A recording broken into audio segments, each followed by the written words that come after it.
Hai Tentuner, selamat sore. Saatnya Sika seputar informasi kesehatan yang selalu menemani kamu di setiap hari Rabu sore. Pastinya dari jam 4:30 sampai dengan jam 5 aja live-nya. Tapi kalau program Sikatnya dari jam 4 sore sampai jam 6, yang pastinya nemenin ngabuburit kamu di sore hari ini. Karena di luar juga hujan di Tasikmalaya. Jadi alangkah baiknya kamu dengerin kita karena kita akan memberikan edukasi. Dan di tema kali ini akan membahas tentang kepatuhan minum obat TBC atau tuberkulosis. Dan Promkes RSHS Bandung sudah bergabung bersama kita. Kita undang terlebih dahulu.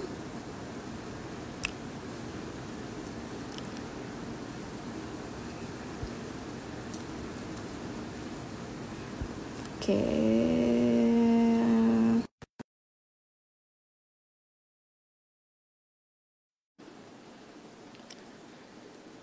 Baik, dan di edisi hari ini kita akan berbincang-bincang. Assalamualaikum warahmatullahi wabarakatuh. Aduh, langsung temanya scroll ya. Tunggu sebentar, ini belum dibalik. Siap, boleh. Kaget gitu pas langsung lihat, langsung wah, Eggroll Monday ini cocok sekali ya. Udah menuju ini mau berbuka. Sensasi Ramadan, sensasi Lebaran. Assalamualaikum, selamat sore Pak Didi Permana, apoteker dari RSHS Bandung. Iya, selamat sore Radio MDK dan Mbak siapa nih? Mutiara. Mbak Mutiara, oke siap. Terima kasih. Pak Didi, saya panggilnya apa? Pak Didi aja ya? Pak Didi Permana. Boleh ya Didi aja. Oke, Pak Didi, di kesempatan hari ini seputar informasi kesehatan mengusung tema tentang kepatuhan minum obat TBC. Ya. Oke, Pak Didi, boleh dong dijelaskan sedikit apa sih TBC itu sebenarnya? Mungkin kemarin sudah sedikit ya disampaikan sedikit banyak oleh Dr. Ferdi ya. Jadi sebenarnya TBC itu kan salah satu penyakit infeksi atau penyakit menular ya, di mana pasien tersebut terinfeksi oleh bakteri yang namanya itu sebenarnya dari golongan Mycobacterium. Nah, penyakit ini tuh cukup infeksius, bisa yang jelas karena penyakit infeksi jadi pasti bisa menular ya, bisa menularkan kepada orang lain, terutama orang yang sehat seperti itu. Dan ini merupakan salah satu penyakit yang ada dalam program nasional sih, jadi memang penanggulangannya juga mendapatkan perhatian yang serius dari pemerintah seperti itu. Dan siapapun yang terkena penyakit ini wajib diobati oleh pemerintah. Oke, karena Indonesia sendiri ya menduduki peringkat kelima dengan kasus TBC terbanyak di dunia, betul Pak Didi ya? Iya, betul Teh. Betul. Kalau sekarang menjadi peringkat kelima terbanyak, mungkin 2045 nanti kita bisa menjadi Indonesia yang bebas TBC kelima. Amin ya. Amin. Oke, tapi bisa bersih, amin ya. Tapi kan demi mewujudkan itu harus adanya lebih ke kepatuhan tadi ya, sesuai dengan tema kita kali ini. Karena TBC obatnya itu nggak sebentar ya Pak Didi ya. Yes. Oke, dan memang harus patuh. Kenapa sih kalau nggak patuh? Karena biasanya kan kita nih sebagai penghuni negara 0262 Konoha. Kalau misalnya PP tuh kayaknya nggak semuanya patuh gitu. Iya, betul. Ya betul sih Teh. Jadi sebenarnya masalah kepatuhan obat, minum obat maksudnya pada pasien penderita tuberkulosis itu memang masih menjadi perhatian yang spesial bagi kami tenaga-tenaga kesehatan yang merawat pasien-pasien TB. Kenapa sih sangat penting gitu? Memang penyakit lain juga harus patuh ya. Kalau kita bicara pengobatan untuk penyakit apapun, minum obatnya ya harus dijalankan secara patuh. Cuma untuk TBC karena yang pertama itu kan sebenarnya TBC itu kan bisa disembuhkan ya, bisa disembuhkan gitu kan. Nah, kenapa sih harus patuh tuh? Karena ini kan masalahnya bakteri ya. Jadi kalau misalnya terpotong lama atau misalnya bolong-bolong gitu kan minum obatnya, itu bisa menyebabkan kuman itu tidak tuntas gitu terbunuhnya gitu ya. Jadinya kan pengobatan jadi semakin panjang, tingkat kesembuhan juga jadi semakin rendah. Yang ada nanti yang muncul hanya misalnya efek samping saja gitu kan. Yang lebih bahaya lagi, kalau misalnya sampai pasien TBC itu misalnya menjadi pasien TBC yang tidak mempan obat gitu. Kalau kami nyebutnya TB resisten obat yang kemarin disampaikan Dokter Ferdi ya, khusus gitu kan. Nah, seperti itu sih tujuannya. Jadi intinya sih untuk mengoptimalkan pengobatan gitu supaya pasien itu sembuh sesuai dengan target yang kita harapkan, seperti itu Teh. Oke, nah mengingat obat TB sendiri dengan minimal minum obatnya itu ada yang 6, 9 setahun Ya. apa 6, 9 setahun sampai ada juga yang 1,5 tahun. Mungkin gak sih Pak sebenarnya karena faktor kelamaan akhirnya si pasien ini menjadi bosan. Itu menjadi salah satu faktor utama yang sangat besar nggak sih sebenarnya Pak? Iya, salah satunya faktor lama. Kalau sebenarnya kalau TBC yang sekarang saya bawakan, yang TBC yang ibaratnya masih sensitif obat ya, sebenarnya sih terapinya 6 bulan Teh. 6 bulan tuh sudah banyak kok yang sembuh ya. Dan tingkat kesembuhan pada pasien TBC itu sebenarnya cukup tinggi, 80-an, 85%. Kecuali yang kemarin disampaikan Dokter Ferdi, TB resisten obat, itu memang bisa sampai 20 bulan lama terapinya. Dan obatnya lebih banyak gitu kan, jadi tantangannya lebih besar. Pasien TBC yang biasa saja tuh kan tantangannya lebih besar yang pertama. Karena memang 6 bulan kan cukup lama sebenarnya ya. Wajib itu Teh 6 bulan ya kan? Gak boleh bolong ya?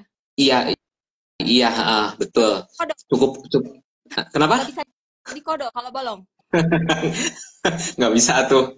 Nah, terus itu cukup lama. Yang kedua, itu obatnya tuh satu tabletnya itu gede-gede. Itu yang bikin pasien tuh males gitu. Jadi makanya perlu dukungan dari banyak pihak, nggak cuma kami, nggak cuma dokter, nggak cuma apoteker, nggak cuma perawat yang support, tapi juga harus mendapat dukungan dari keluarga nomor satu juga. Karena kan sehari-harinya mereka bersama keluarga mereka masing-masing. Itu sih yang jadi faktor lama, sama obatnya yang besar dan tidak satu tablet sekali minum. Apalagi untuk pasien yang berat badannya, mohon maaf, gede gitu ya. Itu tambah lagi PR-nya Teh, iya. Oh, jadi untuk banyaknya itu dipengaruhi juga dengan berat badan berarti ya? Iya. Oke.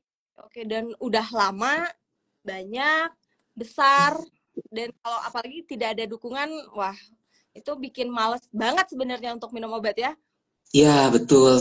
Nah, itu sih kendalanya untuk membuat kepatuhan pasien benar-benar 100% gitu. Yang kita harapkan emang kendalanya seperti itu sih salah satunya ya. Beberapa itu disebutkan tadi. Oke. Tapi biasanya sih Pak, kalau di awal-awal itu sudah diedukasi pasti kan kalau ke pasien itu bahwa, nih Mbak, kalau seandainya Bapak atau Ibu atau Teteh, Akang, bahkan sebenarnya pasien TB tuh ada dimulai sejak bayi ya Pak? Ada juga bayi yang bisa. TB? Bisa menyerang siapapun, ada TB anak, ada TB dewasa, bisa. Seperti itu Teh. Ya, ya bisa dari usia berapapun gitu bisa terkena penyakit tuberkulosis. Jadi memang kalau si TBC ini tidak mandang bulu ya dalam usia ya. Dia kalau udah mau menular aja gitu ya, udah penularannya cepat, kemudian tidak melihat usia, obatnya juga lama, pengobatannya lama dan juga besar dan juga banyak, itu memang menjadi PR yang sangat PR yang sangat banyak sebenarnya. Tantangan lah. Mungkin kita lebih cocok tantangan challenge-nya. Kita harus memecahkan itu gitu, harus menangani tantangan itu dengan baik gitu sih Teh. Oke, baik. Kita semua. The way Pak Didi, saya boleh kan sekarang yang nonton kita ini nggak cuma live Instagram, tapi kita juga live on air ya di 102,9 MDK Radio. Boleh dong disapa dulu pendengar kita yang mungkin lagi ngabuburit dan lagi dengerin kita. Dan untuk panggilan pendengar kita itu 10 to 9ers. 10 to 9ers ya. Oke, Assalamualaikum warahmatullahi wabarakatuh. Selamat sore 10 to 9ers. Sambil menjelang buka puasa nih, ngabuburit bagi yang menjalankan dan menikmati sore hari yang semoga cerah ya. Saya akan berbincang-bincang sedikit lah santai dengan Teh Mutiara ya. Mutiara ya. mengenai kepatuhan minum obat pada pasien tuberkulosis sih, dengan harapan kalau misalnya ada kerabat, ada saudara kita, atau kita sendiri yang terkena TBC, dengan minum obat secara teratur, rutin, diharapkan bisa mencapai kesuksesan dalam terapi TB, yaitu sembuh 100% dan tanpa efek samping yang berarti. Seperti itu sih. Semoga bermanfaat obrolan kita. Amin. Amin. Amin. Pak Didi, kita akan membuka pertanyaan ya Pak ya. Siapapun yang mau bertanya, kita boleh ya tentang kepatuhan minum obat. Buat kamu yang lagi nonton live kita, kamu boleh langsung komen aja di sini pertanyaan kamu, atau buat kamu yang lagi dengerin atau lagi streaming, boleh banget kamu WhatsApp kita di 081 12 10 10 9, atau kamu juga boleh SMS di nomor tersebut, atau kamu juga boleh komen, selain komen di sini boleh juga komen di Facebooknya kita di MDK Tasikmalaya. Baik, lanjut lagi. Pak Didi, ngomongin TBC. Tadi kan TBC ini penyakit yang menular. Sebenarnya berbahaya manakah antara TBC dan HIV? Sama-sama menular nih. Sama-sama menular dan sama-sama program ya. Sama-sama program nasional. Jadi untuk dua penyakit ini, pasien yang tidak mempunyai BPJS pun wajib diobati oleh pemerintah. Kalau bicara bahaya, sama-sama penyakit infeksi ya, dan TBC sama HIV itu hubungannya erat sih Teh ya, terutama TB yang kemarin disampaikan Dr. Ferdi, TB resisten obat itu lebih dekat hubungannya ke pasien HIV. Kenapa? Karena kan pasien HIV sendiri kita tahu daya tahan tubuhnya sudah sangat drop ya. Jadi rentan terkena penyakit-penyakit lain. Banyak penyakit-penyakit yang rentan terkena pada penyakit HIV, terutama yang sudah dengan AIDS, termasuk salah satunya adalah TB. Itu makanya pada salah satu pemeriksaan awal di pasien TB resisten obat, pasien dengan kondisi seperti apapun, itu pasti dicek kondisi HIV-nya, apakah pasiennya positif HIV atau tidak, prosedurnya seperti itu. Kalau lebih bahaya sih saya kira sama ya Teh ya, sama-sama infeksius gitu kan, cuma memang mungkin dari aspek sosialnya kan yang pasien HIV kan lebih berdampak, kena lagi di sisi yang itu Teh, seperti itu. Kalau TB semuanya sih bisa ya, bisa, maksudnya kita bisa tidak tertular gitu, komunikasi juga aman kan, kita tahu media-media penularannya berbeda ya, itu kan bisa untuk diri pasien sendiri, orang lain ya seperti itu. Kalau saya kira sama sih, dan kita harus aware ya, harus aware, dan semuanya itu, keduanya itu sama-sama membutuhkan support sosial dan keluarga yang tinggi, seperti itu. Sama-sama berbahaya kalau pertanyaannya seperti itu. Intinya sama-sama berbahaya, cuman TBC ini bisa disembuhkan intinya asal dengan patuh minum obat tadi ya Pak ya? Yes, sudah banyak yang bisa sembuh. Oke. Nah untuk jenis-jenis TBC sendiri, kalau kita kan biasanya nih paling sering dan paling sering kita jumpai, mungkin untuk masyarakat awam di rumah biasanya dengarnya tuh TBC tuh ya udah TBC paru-paru. Cuman ternyata beberapa kasus ada tetangga saya juga ternyata TB sampai TB tulang, TB usus. Kasusnya sama dengan TBC paru-paru atau berbeda nih Pak Didi? Iya, TB itu ada dua, ada TB paru sama TB ekstra paru. Kalau kami bilang TB ekstra paru itu berarti TB yang terjadi, yang menginfeksinya itu di luar paru-paru. Ya memang betul, cukup familiar, saya cukup sering dengar ya di masyarakat awam, TB tulang gitu ya. Emang bener ada Teh, emang bener ada gitu. Cuma terapinya ya agak sedikit ada perbedaannya dari waktu dan juga dari jenis obatnya. Lebih ke tambahannya aja sih bedanya sih, seperti itu. Oke, tapi sama-sama dengan minimal 6 bulan tadi, Pak? Kalau TB paru 6 bulan, tapi kalau misalnya TB meningitis seperti itu biasanya bisa 9 sampai 12 bulan. Oke, bahkan sebenarnya lebih lama ya? Yes. Dan karena kan ada tambahan ininya, ada tambahan penyakit, ada organ yang terinfeksinya gitu kan, lebih berat. Kayak meningitis kan berarti kan di selaput otak kayak gitu ya. Dan kalau teman-teman saya banyaknya di ini ya, di apa, TB kelenjar getah bening. Iya, TB kelenjar, iya ada juga. Oke, berarti itu pengobatannya sebenarnya intinya sama. Nah, kalau TB selain paru-paru itu apakah sama-sama menular juga atau tidak, Pak? Sama, cuma saya pernah baca itu penularannya mungkin tidak secepat yang di paru ya, seperti itu ya. Tapi kalau menular sih saya kira sama ya. Nah, cuma dibaca tuh lebih berbahaya, lebih cepat menular yang paru sih. Karena kan kalau yang paru kan lewat batuk, percikan ya, percikan-percikan, kita nyebutnya droplet atau itulah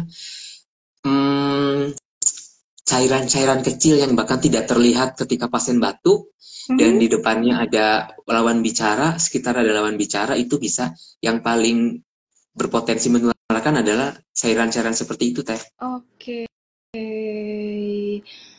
Berarti kalau sebenarnya kalau dengan HIV sendiri itu kan cara penularannya berbeda ya, Beda. ya Pak ya. Kan Beda. harus spesifik untuk penularannya harus benar-benar dekat karena mereka menularnya melalui darah, kemudian melalui air liur. HIV itu melalui air liur atau enggak? Enggak ya? Enggak sih, dari air cairan-cairan tubuh aja yang kayak misalnya itulah cairan-cairan yang kayak sperma seperti itu. Oh, ya. Berarti kan memang harus membutuhkan kedekatan lebih intim. Kalau TBC itu berarti lebih mudah menularkan karena siapapun bisa terkena ya Pak ya? Iya, betul sekali. Bahkan tenaga kesehatan juga menjadi salah satu yang rawan ya. Makanya kita harus menerapkan APD dengan baik. Itu protokol kesehatannya harus benar-benar dijalankan. Oke, wow. Ternyata Tentunainers, kalau buat kamu nih yang baru tahu bahwa TBC itu semembahayakan itu atau semenakut, kalau menurut saya sih menakutkan. Karena sedih lah ya kalau misalnya kita tuh sakit sendiri amit-amit ya. Tapi hanya karena kitanya tidak patuh minum obat atau kitanya juga yang sembarangan batuk, terus sembarangan sehingga kita bisa menularkan ke orang-orang terdekat. Itu lebih mengerikan sih ya Pak ya. Jadi kamu kalau sakit aja sendirian dan ayo berusaha untuk sembuh dengan cara minum obat yang teratur ya Pak ya. Karena kalau misalnya kamu nggak sadar diri, maksudnya nggak sadar diri dengan yang malas-malesan, ogah-ogahan untuk minum obat, ya siapa lagi? Ya. Betul ya Pak? Betul. Iya betul. Jadi pokoknya untuk TB, HIV, kita karena konteksnya TB, jadi TB ya nggak cukup dari pasien itu sendiri sih, keluarga tuh nomor satu Teh supportnya, karena kan punten kami tenaga kesehatan kan tidak setiap hari bersama pasien ya. Kalaupun follow up kan via WA, sometimes via telepon. Yang paling dekat kan memang keluarga. Jadi karena TBC juga kasusnya banyak di Indonesia, di tanah air gitu kan. Mungkin kerabat kita juga ada yang terkena gitu kan. Titip itu aja sih, titip support, dukungan gitu kan. Sama kalau keluarga sendiri ya kita punya istilah pengawas minum obat, sampai pemerintah menggalakkan program itu pengawas minum obat, karena yang memang harapannya pasien TB itu diawasin minum obatnya tuh sampai benar-benar diawasin, sampai kalau bisa sampai sampai tertelan ya. Jangan sampai iya tapi nggak diminum gitu kan. Ya betul. Oke Pak, ada satu pertanyaan di nomor WhatsApp Radio MDK. Ini dari 27371, katanya Pak, saya kalau misalnya ada seseorang yang sudah terkena TB tapi dia tidak menggunakan BPJS dalam pengobatan, apakah obatnya itu mahal? Tidak, TB itu tadi saya sudah sampaikan penyakit program nasional ya. Jadi pasien yang tidak memiliki BPJS wajib diobati oleh pemerintah. Berarti wajib pasien berarti ke Vaskes 1 dulu, di mana sini seringnya kan puskesmas ya. Ke puskesmas, ya nanti di situ kalau memang pasien tersebut sudah tegak diagnosanya dari dokter TB, pasti diobatin walaupun tidak punya BPJS. Pasien dengan kondisi apapun, dengan dari kalangan apapun wajib kita berikan obat. Oke, dan itu berarti gratis ya Pak ya? Tentu. Betul. Oke. Kayaknya udah nggak ada alasan ya Pak ya? Ya betul. Udah fasilitasi sama pemerintah, udah dikasih gratis, apalagi ada tadi yang Pak Deddy disampaikan, ada juga pengawas minum obat atau di singkatannya PMO mungkin ya? PMO ya, betul.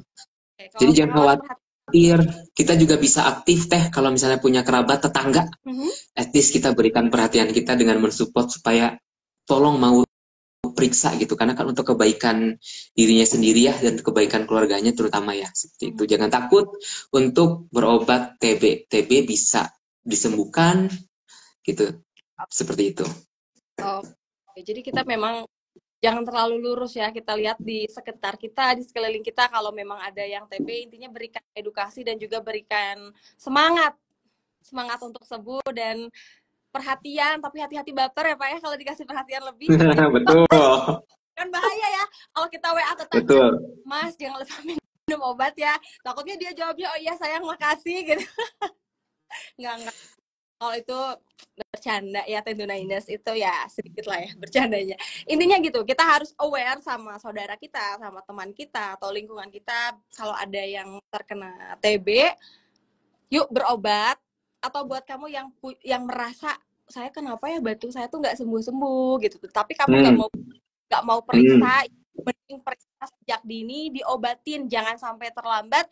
Karena kalau udah terlambat ya gimana, namanya juga sudah terlambat, mungkin akan membutuhkan pengobatan yang lebih lama ya Pak ya. Itu nanti berat sekali, kasihan ke pasiennya terutama sih, ya, sama ke orang-orang terdekatnya. Oke, siap Pak Didi. Pak Didi, nanti sebelum kita mengakhiri obrolan nih, saya nggak hampir sudah 20 menit kita ngobrol. Nggak terasa. Nggak terasa ya Pak ya. Apa nih Pak? Iya. Sampaikan kepada Tentunainers yang ada di rumah ataupun yang lagi di jalan, yang sedang mendengarkan ataupun menonton live kita di sore hari. Ini sesuai titipan pemerintah, titipan Kementerian Kesehatan. Dan kan TB itu punya slogan ya, yaitu TOS TB, TOSSTB kepanjangannya. Temukan TBC, obati sampai sembuh. Itu ada tugas kita semua.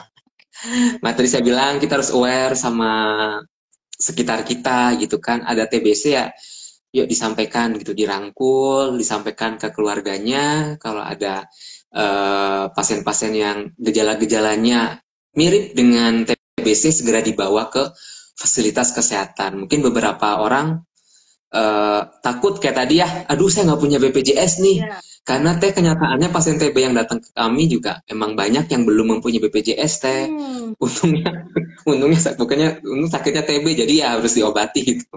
Gratis. Iya. Jadi itu aja sih titipnya, terutama untuk yang punya kerabat tadi, saya ulang lagi. Titip minum obat sesuai dengan anjuran yang diberikan oleh dokter, sesuai dengan arahan apoteker di fasilitas kesehatannya. Diminumnya juga harus sesuai aturan. Misal pasien TBC kan minumnya kan obatnya kan sebelum makan ya. Untuk pasien TB yang masih sensitif obat ya dilakukan seperti itu. Kami memberikan aturan seperti itu tuh memang ada alasannya gitu kan. Baru kalau misalnya pasien tidak kuat, misalnya pasien mual-mual atau muntah, nanti dokter akan memberikan saran tambahan seperti itu ya. Pokoknya pas obat diminum tepat waktu, jumlahnya sesuai gitu, dan kita juga harus waspada sama efek-efek samping yang mungkin timbul pada pasien-pasien TBC karena obat-obatannya seperti itu. Jangan khawatir lah.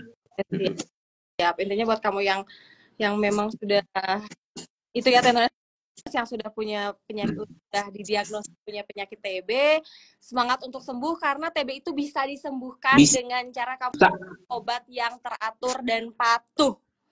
Ya, bisa banget ya. Itu yang kata kuncinya yang selalu kita sampaikan, TB bisa sembuh, setidaknya itu bisa jadikan penyemangat kalau menurut saya ya. Seperti itu. Ditekankan di awal, TB bisa sembuh. TB bisa sembuh, sembuhkan asal kamu mau minum obat dengan teratur. Kamu yang punya keluarga ataupun kerabat, teman, saudara, atau mungkin diri kamu sendiri, yuk minum obat, yuk semangatin untuk terus minum obat sampai tuntas.